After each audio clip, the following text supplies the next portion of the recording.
here, go live. Good morning, everybody. Good morning. Happy Thursday. Happy Thankful Thursday. And happy Thirsty Thursday is what I used to say back in the day, but I still do get thirsty. I'm just drinking other things than I used to. How are you, everybody? Look who's next to me. Look who's in town. Hello. It's super exciting, and we are just full of smiles.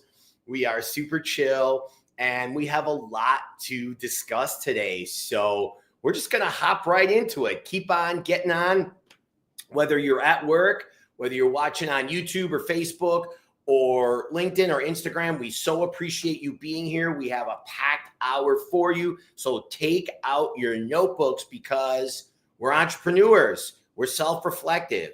Maybe we're employees at the office. Maybe we're driving in the car. But either way, we want to live beyond default, which is choosing a life of design versus accepting a life of neglect. It's fully expressing ourselves and coming from a place of abundance. And that's what you're going to get today. So we're going to kick it off with a quote from Dirk, and then we're going to start. I like to say, every yes to something is a no to something else. I love that. And on that note, welcome to this episode of Live Beyond Default live stream. It's your weekly dose of personal growth. My name is Dave. And I'm Dirk. And we are live from the loft in downtown Arlington Heights. So thank you for joining us. And let's start off with a little bit of gratitude as we like to begin our day. So Dirk, give us one or two things that you're grateful for either today or this past week. You know, I've always been grateful, Dave, for having open doors in my life. Those opportunities to make a change, to learn, and to grow. So whenever we decide that, hey, it's time to grow in a new way for me as a digital nomad, it's time to pick up, move to a new place, meet new people, that we can do that. So this past week, we just set up our accommodations for Toronto, Canada, which will be our next stop. So I'm grateful that we found what should be a great place to stay while we're there. And I'm grateful for the people that we're going to meet while there. And I'm grateful for the people that I get to see while I'm here in Chicago as well. Oh, you're setting up for Toronto, Canada. That sounds super exciting. I love that. Well, thank you for sharing. So something that I'm grateful for this last week is that I've been connecting deeper to my vision. I've been connecting deeper with my higher self, my next identity, the newest level of myself, maybe 6 months or a year from now. But most importantly, as more and more challenges come in and more distractions come in, what I've recognized is I've been observing myself, and I've been observing how I respond. I've been observing how I react, and I've been observing what I'm doing throughout the day and not being judgmental, giving myself grace. So that's something I've been really grateful for, because there's a lot of challenging things going on, not just for me, not just for Dirk, for all of us. And it's tough every day, but we're doing the best we can with what we have at this time. So yeah, thank you all. And if anybody has something that they want to share, your gratitude, drop it in the chat, because we want to share the love and the good vibes for everybody. All right, let's start here. Dirk, we met in an interesting way. We did. We met a while ago, and I would love for you to share a little bit about how we met and how that was for you, because I remember how it was for me. I remember meeting you, Dave. It was actually just below where we're sitting right now. We were sitting in Arlington Heights, downtown Arlington Heights, at Cocoa and Blue. Yeah. And I was going through quite a massive decision to make a change in my life. And that was to leave my corporate job, my 9-to-5, and to become an entrepreneur with my wife, Laura, and to join her business and what she was building. So while making that decision, there was, of course, so many things going through my head. And I needed to find the right people to talk to make sure I was going to make the right decision. So I was introduced to Dave actually by Laura, and that's how we met, right below here at Coco. And we just talked about how life was going to change for better, some of the difficulties that might arise from it, and what that transition was going to look like. So we really kicked it off full blast, Dave, I feel. Yes, we did. We were not small talking. We were not playing softball at all. And I remember, yes, Laura Leanne introduced me to you. And beforehand, she just mentioned something about that. You were looking to make a career shift, and she knew that I had made a career shift. And I think at that time I was a little like puffy chested, and I was like, oh, okay, cool. Like, I'll tell them what it's like, and we'll get them to jump out of that plane. And, you know, I was like me thinking from the ego. And then when I recognized what Dirk's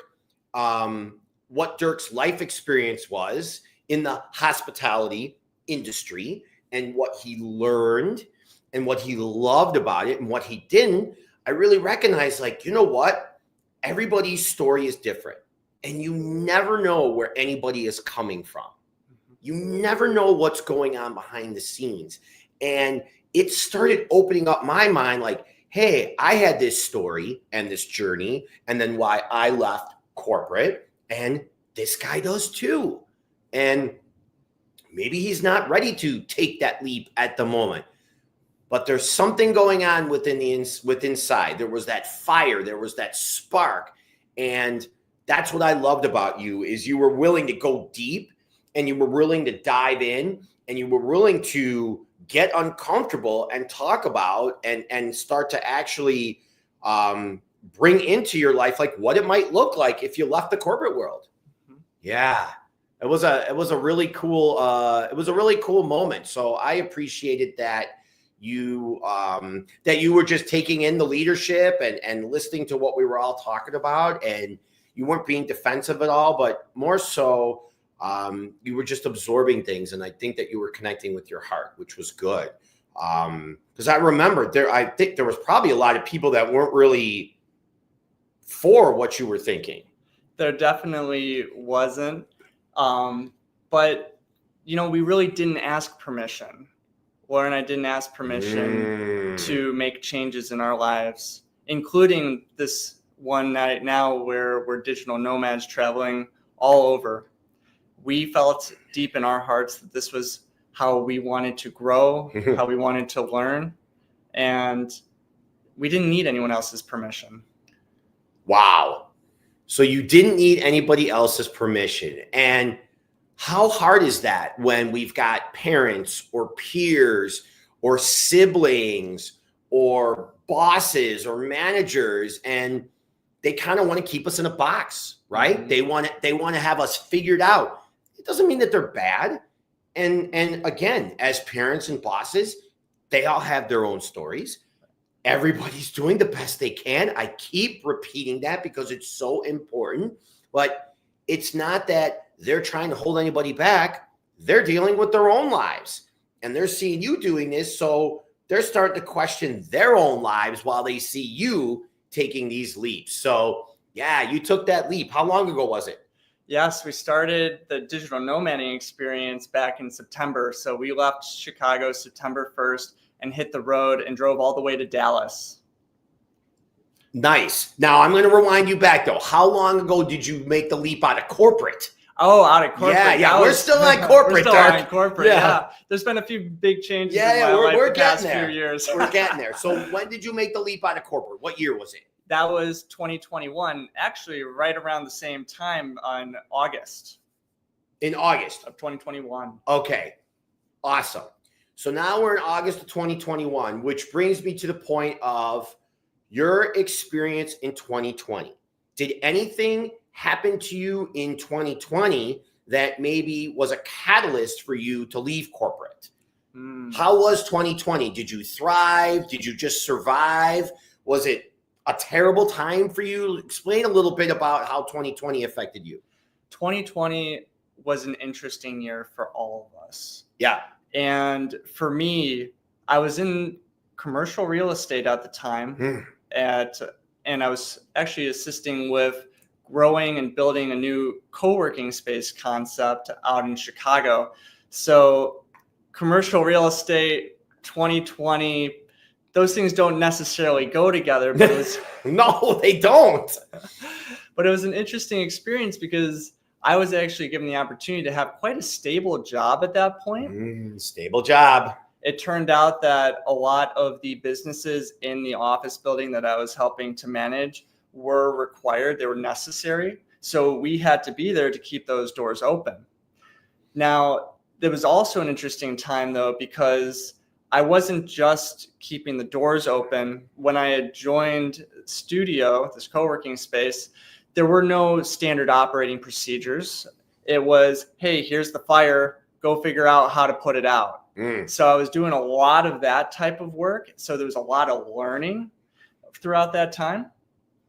And even though I was working that corporate job, the mundaneness of the day-to-day didn't really exist. Every day was unique. There were some days that were quite lonely when there was nobody else in the office. Sure. We had to learn how to pivot to virtual events rather than bringing everybody together, and how do we stay 6 feet apart but still have a community, especially in the co-working environment.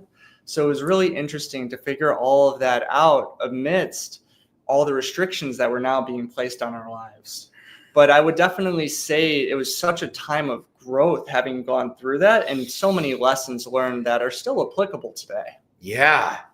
Yeah. So sounds like you were making lemonade out of lemons. And it sounds like, although we were all scared, there was a lot going on, and we want to recognize that some people still are feeling the effects. There were people that we lost, and we always want to honor that, and we want to respect that.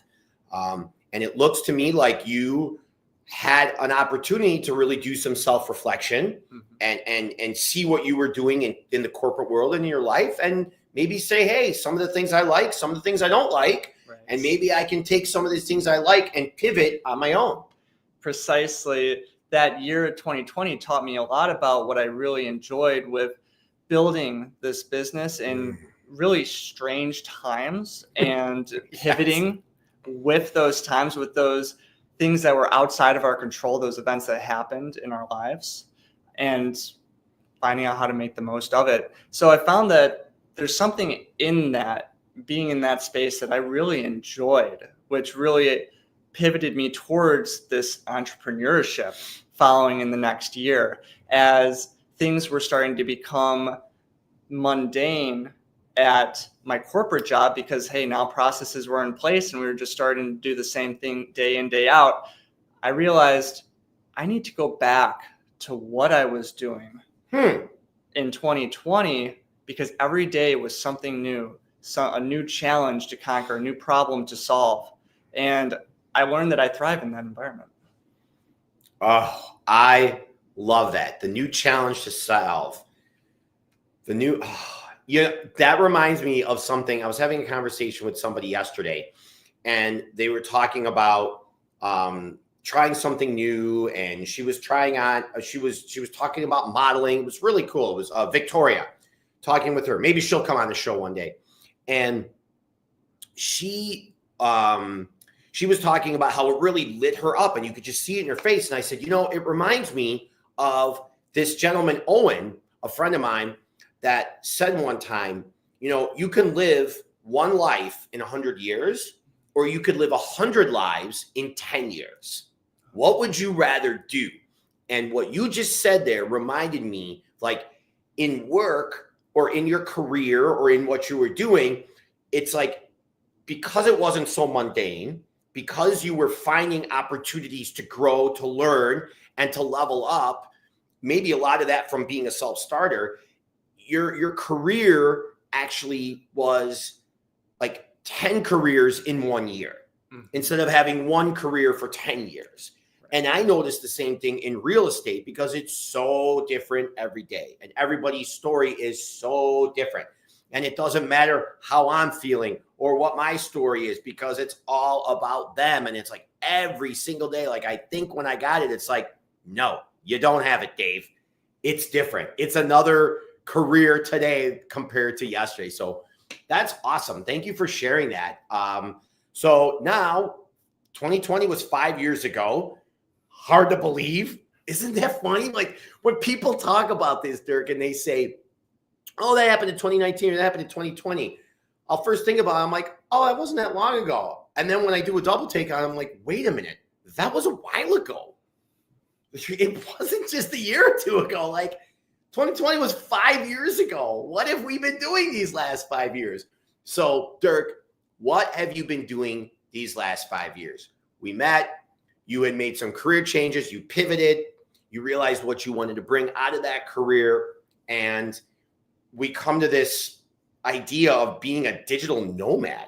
Like, what the heck is that? When did you do this? Why did you do this? Just start diving in wherever you want to dive in, because I know the audience is curious about what it is. And we probably have some preconceived notions about what it is. Mm-hmm. So yeah, talk to us about it. Yes, the idea of being a digital nomad, it is hard to define.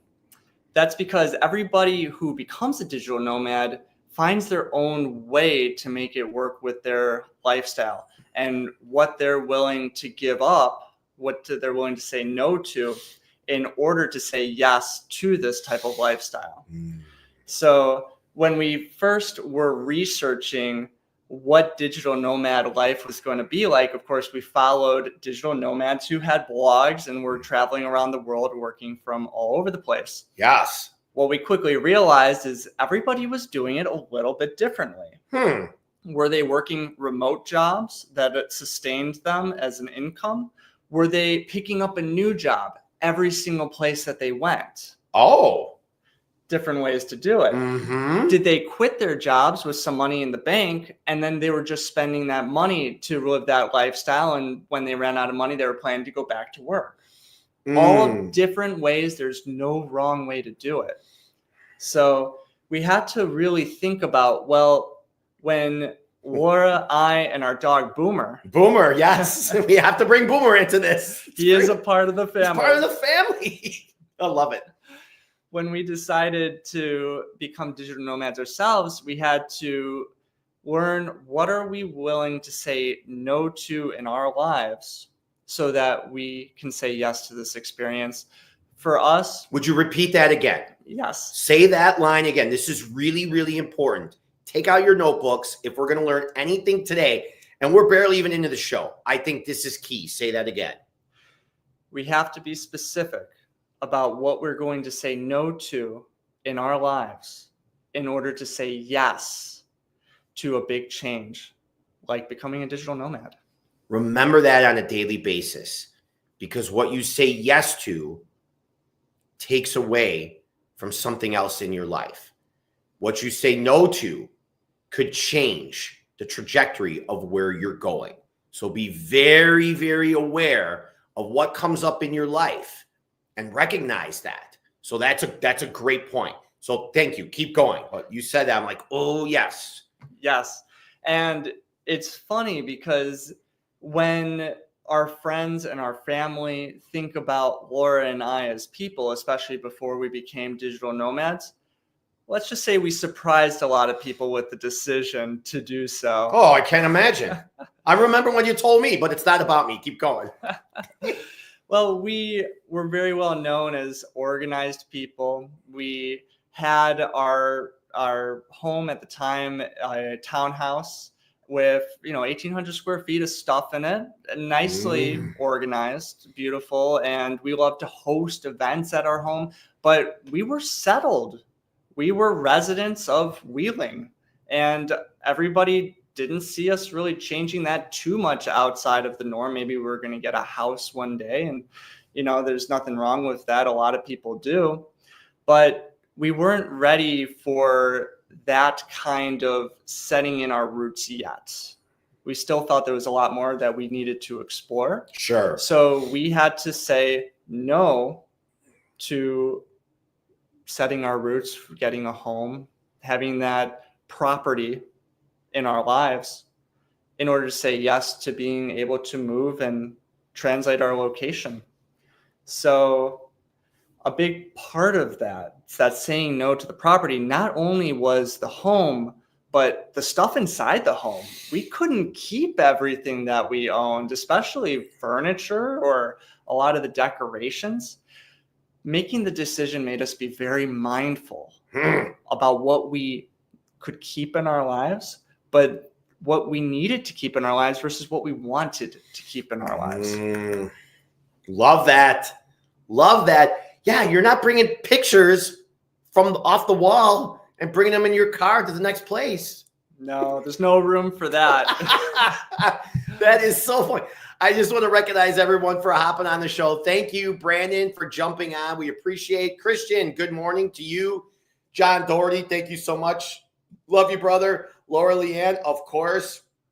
Ron Granado, you are awesome. And my neighbor, Anastasia Zaman, I don't know if she even knew that I do a live stream, but she's on now too. And of course, Sid, thank you for all joining us today, whether you're on YouTube or LinkedIn or Instagram, of course, Facebook.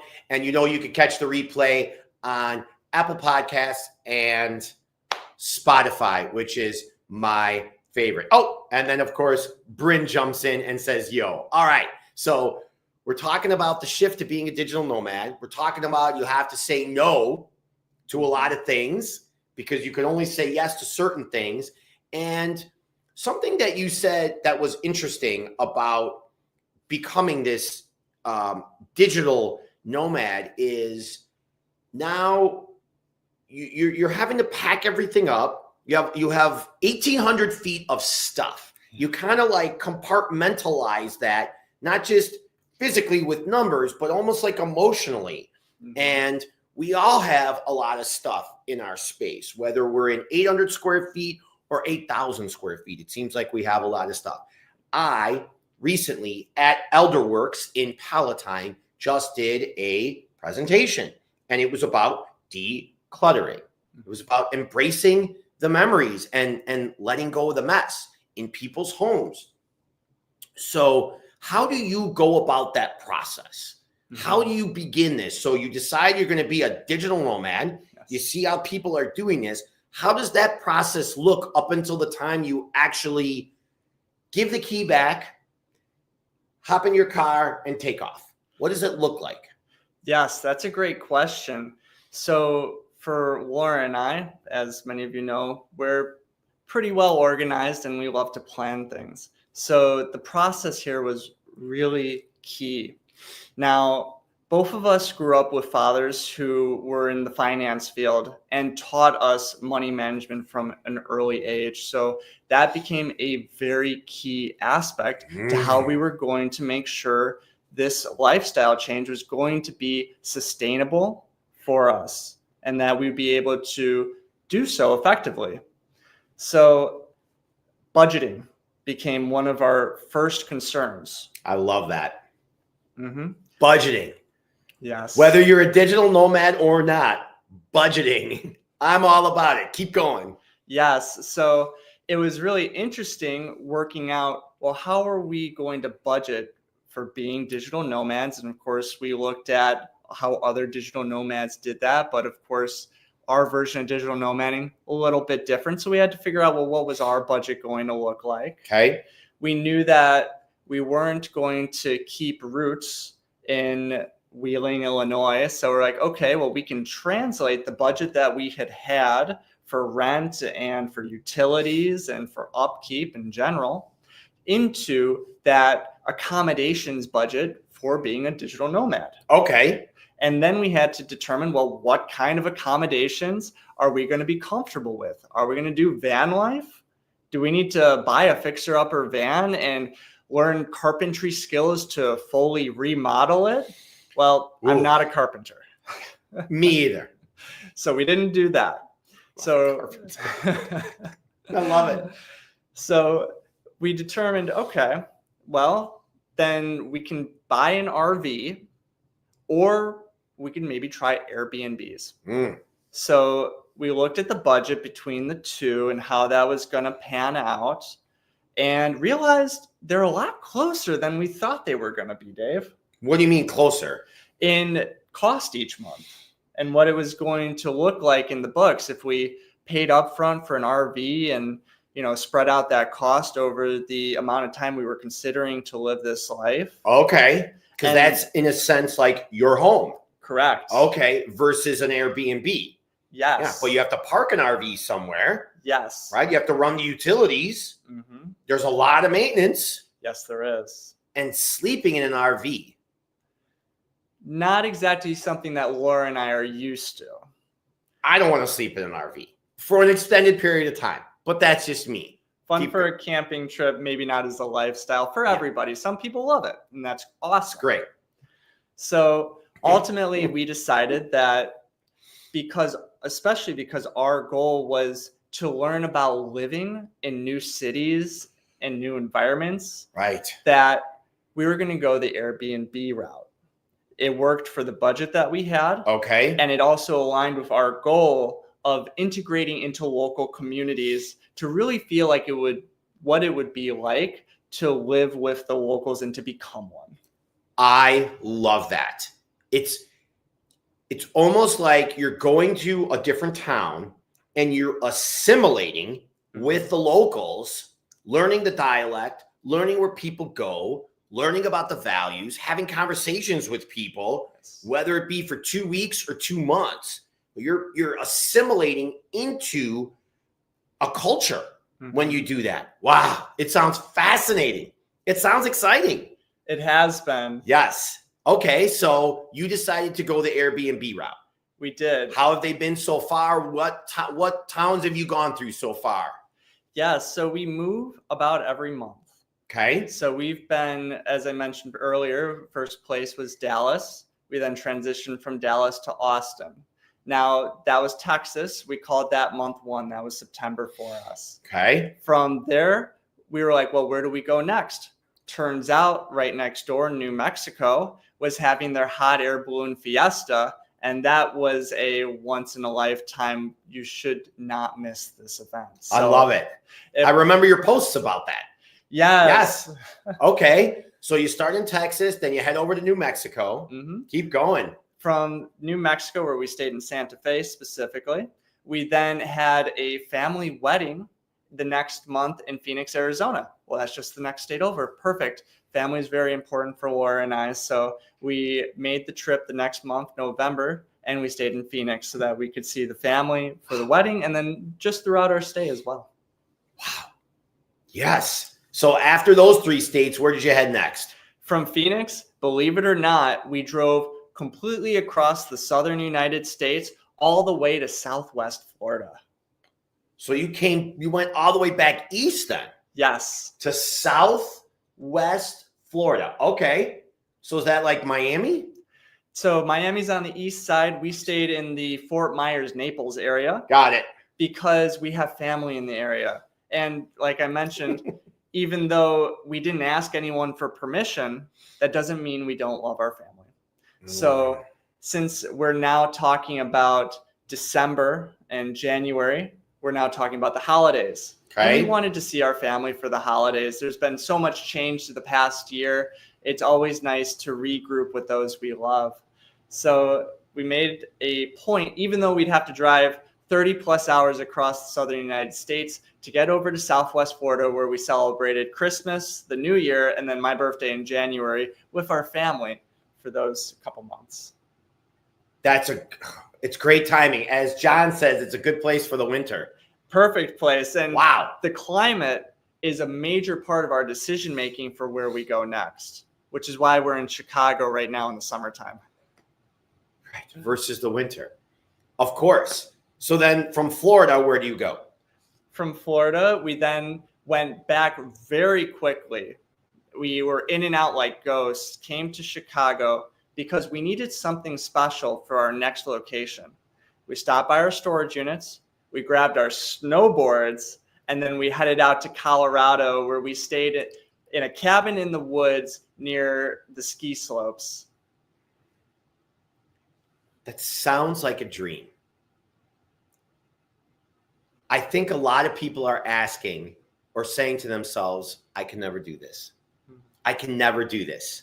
I want you to think about that. Keep going. Where did you go after Colorado? From Colorado, we originally were planning to go to Utah, but literally a week before we left Colorado, we made a decision to follow an invitation that we received from a friend and business acquaintance in Rome, Italy. So that was an interesting transition. Every travel that we've done so far has been in the United States, but a special invitation actually had us board a flight in Denver and fly to Rome. So you flew to Rome. Where did you keep the car? Yes, that's a great question. So friends and family have been a huge part of our travels and of our digital nomading life. Turns out I had a very good friend of mine named Jeffrey in Colorado Springs who watched our car for us with all of our stuff in it. So it's not just our car, it's literally our life that didn't come with us to Rome for that time while we were abroad. Wow. So now you're across the globe. Yes. And you come back to where? Back to Colorado for your car. And where do you go from there? Yes. So that's a great question because we didn't even know at the time. We were juggling, well, do we stay in Colorado a little bit longer? Our epic passes would allow us to do a little bit more skiing before the end of the season. Or do we want to try to get a little bit of an early summer? Ultimately, we decided that an early summer sounded really nice. So days before the end of our month stay in Colorado, we decided, let's go to Austin, Texas again. Let's go back to Austin. Yes. Yes. And is that where you were right before you came back here? Pretty much, yes. So we arrived in Austin at the end of March. Okay. We stayed through May, and this was a little bit longer than a month. So we're flexible. We're not hard dates on we have to only stay a month at each place. It works out how it works out.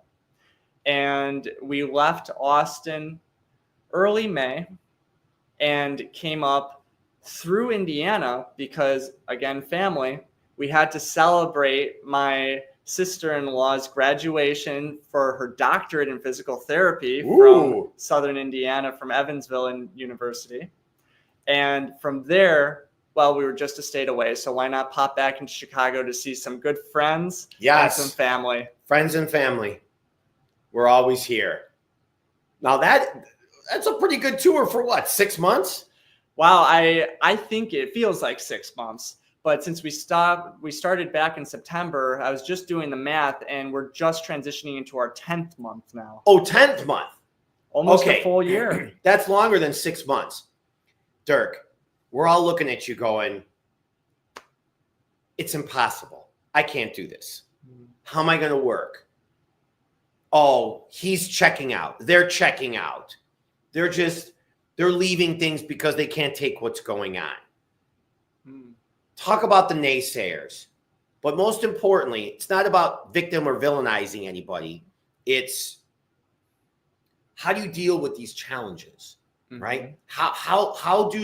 If somebody wants to do something like this, how can they make it possible? I mean, people have kids. Are they just going to pick up, leave their job with kids? Like, how does this work? Right. Then that's fair. We all have different life circumstances that we're working through. So, like I mentioned, a digital nomad life, it is what you need it to be. If that's the type of lifestyle that you want to pursue, you make it your own. Yes. Maybe it's not fully picking up roots. Maybe it's just traveling a little bit more throughout the year and finding ways to work virtually or wherever you go. Or it could be more like the traditional vacation too. Okay. Right? So just planning out where are you going to get out of your current living circumstances throughout the year in a way that fits your lifestyle. What are you able to say no to in your life and really evaluate that? You know, don't take anything for granted. We are not forced. We're not in chains. No one is forcing us to do anything. No, we're not. Well, John has a question. And John, I just put a link in the chat.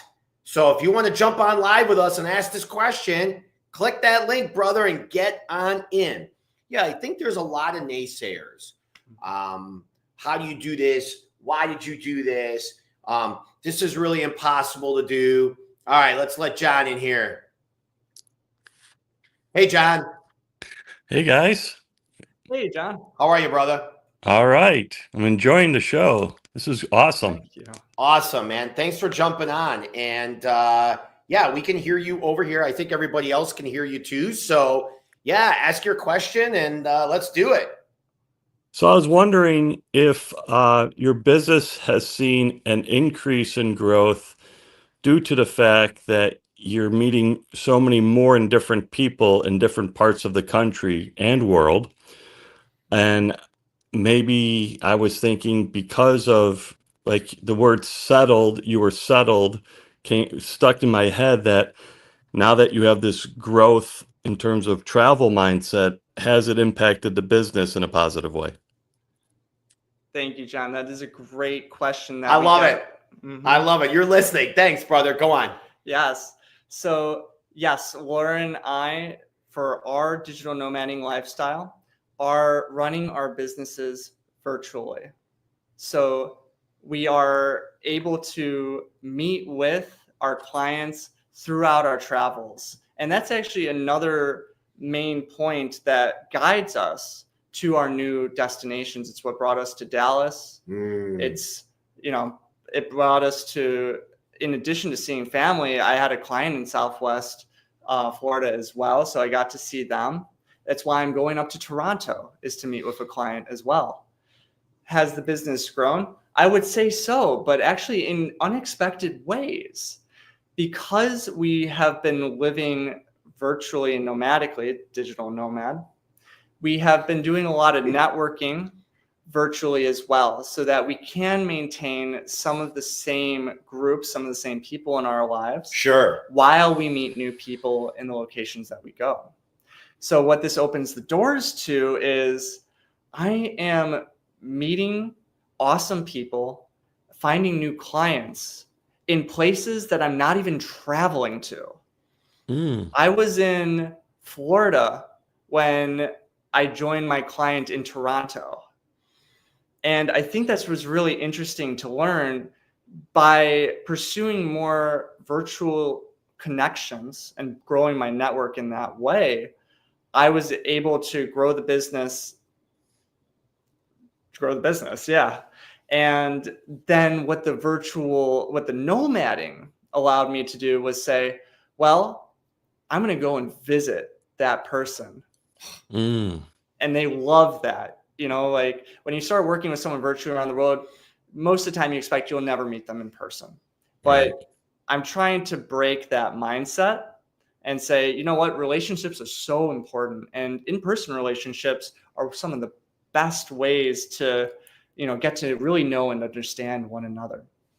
So that has definitely impacted the business in positive ways, making sure people are happy, that we get to know them better, longer term clients, that really have a trust that we have with them.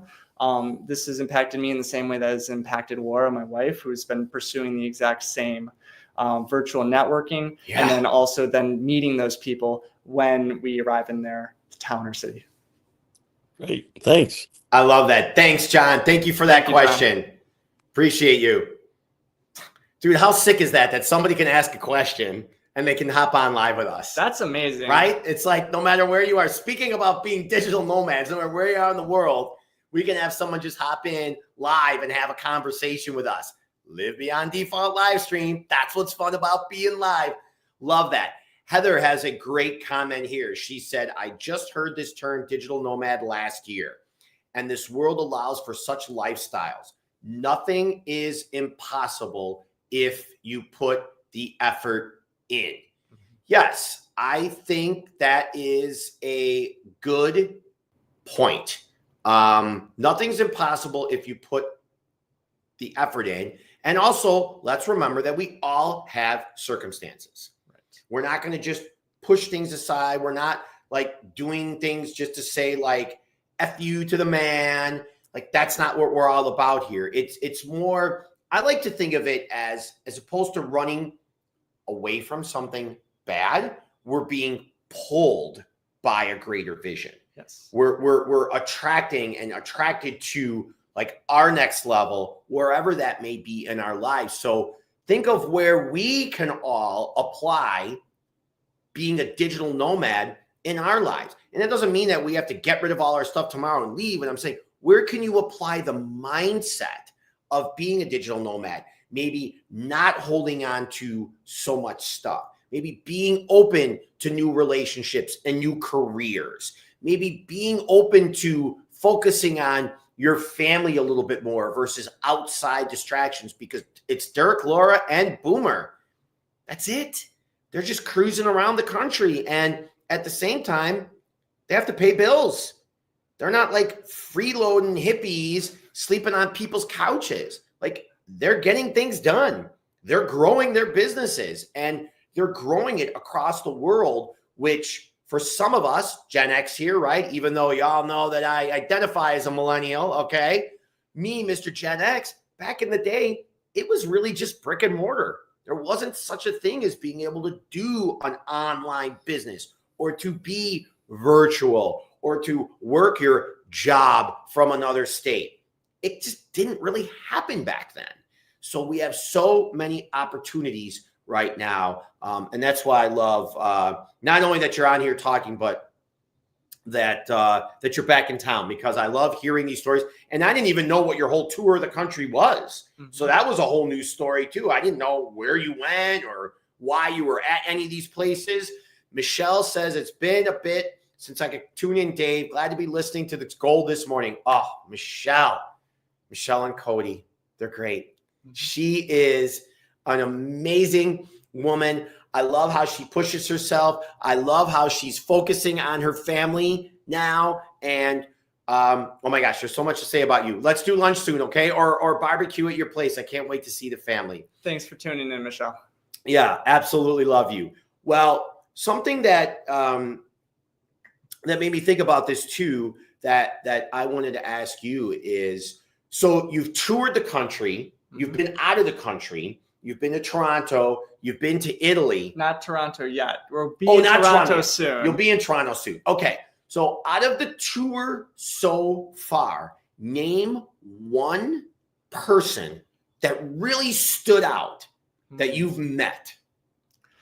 Wow. I know. I'm narrowing it down to the hundreds of people that you met. Just name one top of mind. Wow. And why did they stand out in this journey? What did they bring to you? Where was the gift? That's a very hard question to answer, because we met so many amazing and wonderful individuals. And of course, when you ask that question, already like 10 plus people pop into my head that made a really big difference to Laura and I throughout our stay in each location that we visited. I would say someone who comes top of mind, though, I have to give them credit. His name's Jeffrey, and he lives in Colorado Springs.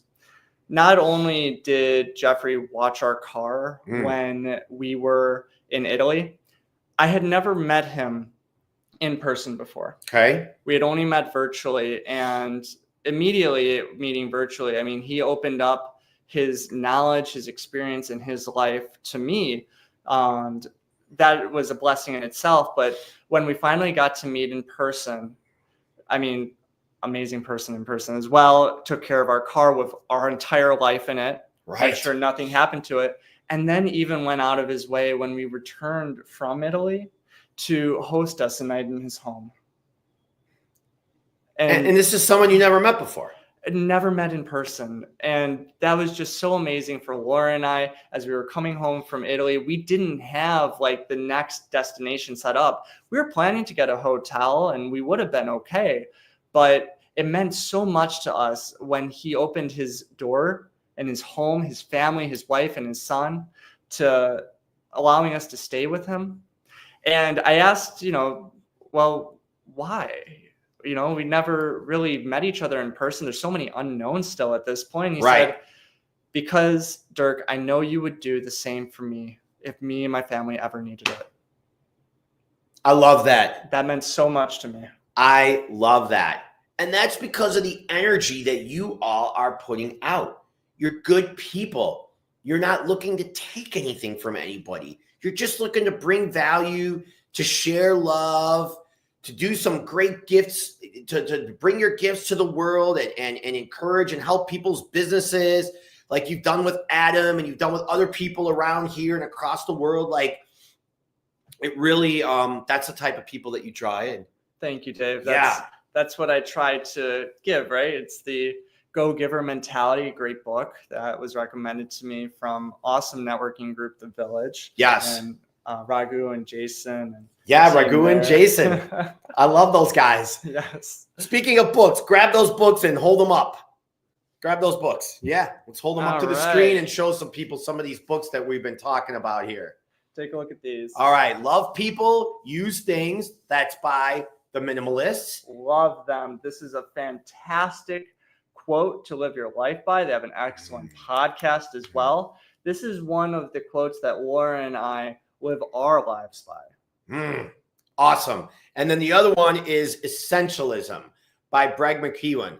And I have not gotten through this whole book yet. I say yet. If anybody's read it, chime in. If not, I highly recommend it. It is an amazing, so far, it has been an amazing book. And I really like his perspective because it's two very different perspectives and he dives into things a little bit differently. Have you read this book? I have not, but it's on my reading list now. Yes. It's a good one. I highly recommend it. And again, like Dirk said, there are things that we want to recognize that bring us joy in life. And there are other things, stuff, people, emotions that don't bring joy into our lives. Yeah. And let's ask each other, what are we going to let go of? Can I get personal really quick? Is that okay for the stream? Yes. So as I mentioned, right, saying yes to something new is saying no to other things, other duties or responsibilities that we have in our lives. Okay. And one of the responsibilities that I had always had on my shoulders as an only child for years, it's been now 8, I believe, years, I've been taking care of my father, who's in a nursing home here in Chicago. Okay. So quick backstory. He had a massive stroke. I was the only child. My parents were divorced, but I do have to give my mom credit. She did come in to assist me with the financial side of my father's care. I took care of everything medical for him because he couldn't speak for himself. Oh. I've been his power of attorney ever since, and that's been a major responsibility in my life ever since, I was 21 at the time. So making sure that my father was going to continue to be cared for while I go on this journey was a non-negotiable for me to be able to live this lifestyle. So setting up my father's care and how I was going to ensure that his care was going to still be excellent, even without me coming every week to see him, was a major factor in how I was going to make this digital lifestyle work. Yeah. Thank you for sharing that. So you're not really checking out, as some people would say. You're not really abandoning anybody. No, that is the true gift right there. Like you're almost becoming closer and giving more because you're not here physically all the time. And it's a reminder to us all of leaving people better than we found them. What are people thinking of us when we're not there? And it's not from an egoic sense, but it's how are they feeling? Where did you leave them? And do you ever really leave? You don't have to, because there's a lot of family, friends, coworkers that are right next to us or right next door. But do we even have relationships with them? Or the relationships that we really want? A lot of times, no. But in this case, he's even closer with his dad. He's recognized his mom stepped up, which a lot of people won't do. Well, why would they? They're divorced. It's not my problem anymore, right? She could have taken that road, but she didn't. She stood up. And I love that story. That is an inspiration to us all. In fact, I love that your mom did that, because she put aside whatever happened before and recognized that, you know what, we're still human. And you hear so many stories, especially now, whether it's divorce and you're breaking up because of that reason, or whether it's leaving a career and now we're pointing fingers saying, oh, you're not loyal to the company, or there's so much pointing fingers back and forth politically, or what you're identifying as, or whatever it is. And it's so silly. It's such a waste of time, focus, and energy when you see right here next to us, live from the loft, that you can do something that really lights you up, whether it's in business or your personal life, and you could still be very connected, even more connected to the people that you love in your life. I got to say, I was a little bit sad when you first said that you were going to take off. I'm just calling it take off, right? When you said digital nomad, I'm like, WTF that? Digital nomad, what is this? But I remember also feeling right away like, you know what? It sounds cool. He's not leaving. And I kind of get an idea like, okay, nomad, digital, okay. Like, and I never researched or looked into anything. I could tell, though, by the way that you said it, you were coming from a good place. So I'll get personal, where usually as a kid and throughout my life, I felt a lot of times that close friends or significant others were leaving me. They were moving away. They were going to another place. And this was because of certain things that happened when I was a kid, an only child for 11 years. So to this day, when somebody says they're moving or they're leaving, like, I take it personally. I'm like, oh, there's another one in my life that I'm close with that's leaving. I'm like, oh, that sucks. And I didn't do that with you. Yeah, I didn't do that with you. And I remember that. And I didn't even know that this was going to come up. But I remember when you shared that with me, and I felt different about it. It's like what you just said here about with your dad, it brought me back to when you first brought it up to me. You reframed my view of people not even leaving, just being on their journey. You reframed it. It was a paradigm shift that I had when you brought that up to me wasn't September, so maybe it was August. You told me a month earlier. So, yeah, I'm so glad you said that about your dad, because it really reminded me back to what happened and how that was a paradigm shift for me. So that means a lot. Thank you. Dave. Yeah, thank you. Well, what's one of the struggles that you've moved through as being a digital nomad, or something that you thought it was going to be like, and it's a lot harder than you thought it would be? And maybe there's also something that's a lot easier than you thought it would be. That's a great question. Yeah. So you might be expecting me to say connecting with others. Oh, they've gone out on the road. They've disconnected themselves from their roots, their community, their family. But honestly, I've never been more connected with others. So that's not the problem. What I would say has been actually difficult is technology.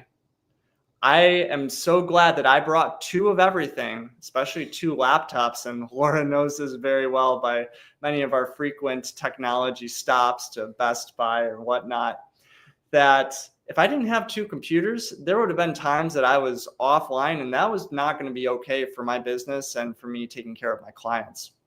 So unexpectedly, but thankfully I had the backups. Technology has not been cooperating with me, Dave. That's the last thing I thought you would have said. Mr. Tech over here. What do you mean technology is not cooperating with you? And I built a computer, so I know how they work.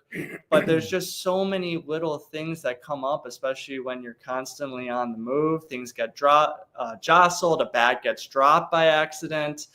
So dealing with those technology issues as they come up regularly has definitely made a statement in our travels, mostly aligned with my laptop. Again, Laura, you know these pains very well, and I appreciate your patience working with me through them.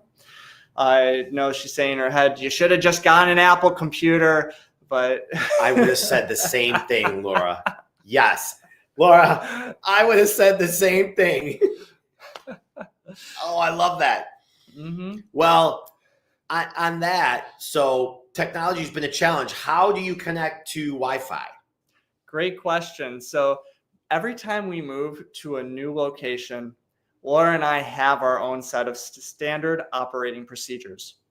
Everything for how we determine what location, what Airbnb is going to be suitable for us. Does it say fast Wi-Fi? What does fast Wi-Fi really mean? Yes. Turns out different things to different people. So it's good to ask the question to your host, well, how many megabits a second am I actually getting when I connect to your Wi-Fi? That being said, once a place is booked, we can't always control that. And sometimes their estimate is going to be a little bit off. I would imagine. So going back to the theme of having two of everything when it comes to technology, Laura and I, we travel with a Starlink. So we travel with a Starlink. We have our own internet. So anytime we need that extra boost, we can set that up and point it at the sky and have the connection that we need in order to ensure that we can satisfy our clients and ensure that we can fulfill our promises that we make to them. Is the connection fast with Starlink? Super fast. Is it really? We get like 150 megabits a second in the middle of nowhere. Really? That's pretty cool. I had no idea. I don't know anyone that's driving around with Starlink, but that's awesome. It's been a huge help. And going back to the point to before, years ago, we didn't have access to the technology to allow us to work remotely, to have these virtual meetings, to be able to point a dish at the sky and say, hey, I need some internet, and have it actually beam down at us. Yeah. But today we do. And going back to my personal story with my father, that's what allows me to take care of him, to stay connected with him. I do virtual meetings via Zoom every week with him and his caretakers to ensure that the care is up to par. Oh, that's awesome. I cannot believe that we're like an hour in. Already? Yes. It goes, see, look at the time on the upper left there. Oh my gosh. Yeah, in the red. Yes, I know. So a couple things. What would you say would be a first step if somebody wants to give this a try?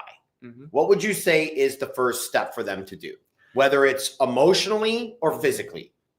Well, for Laura and I, our first step was deciding that we needed a change in our life. That we were willing to say no to certain lifestyle choices that we were making in order to say yes to a different type of lifestyle. I love that. That would be step one. Step two is make a budget. I love that even more. Make a budget. I love that. And that we can apply, again, we could apply that to any areas of our life. So that is really good leadership.